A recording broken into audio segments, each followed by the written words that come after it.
மகர ராசிக்காரர்களே, திடீர் பணவரவு உண்டு. எதிர்பார்த்த இடத்திலிருந்து பணம் கிடைக்க வாய்ப்பு உள்ளது. நீங்க கொடுத்து ஏமாந்து போன இடத்திலிருந்து ஒரு சிறிய தொகை உங்களுக்கு கிடைக்க வாய்ப்பு இருக்கிறது. ராகு பகவான் வலுவாக உட்கார்ந்து கொண்டிருப்பதால் ஏழரை சனியால் எவ்வளவு கஷ்டப்பட்டாலும் எதுவாக இருந்தாலும் பார்த்துக்கலாம் அப்படின்னு ராகு பகவான் உங்களுக்கு பலம் கொடுப்பாருங்க. அதனால தாங்க இன்றைய தினத்தில் நீங்க முக்கியமான முடிவு எடுப்பீங்க.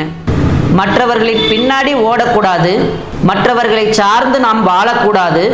இதனால் வரைக்கும் நம்ம பேரை காப்பாத்திக்கிட்டு இருக்கிறோம், இனிமேலும் கௌரவமாக வாழ்ந்துட்டு போயிடலாம் என்ற தெளிவு வர ஆரம்பிக்கும். கணவன் மனைவிக்கிடையே ஆரோக்கியமான விவாதம் ஏற்படும். வியாபாரம் இன்றைக்கு பரவாயில்லைங்க, ஓரளவு லாபம் கிடைக்கும். உத்திராடம் நட்சத்திரக்காரர்களுக்கு இன்றைக்கு நல்லாவே இருக்குதுங்க. திருவோணம் நட்சத்திரக்காரர்களுக்கு இன்று செலவுகள் வரக்கூடிய நாள். அவிட்டம் நட்சத்திரக்காரர்களுக்கு இன்று வெற்றிகரமான நாள். இன்று அதிர்ஷ்டமான நிறம் சில்வர் கிரே நிறத்தை பயன்படுத்துங்க.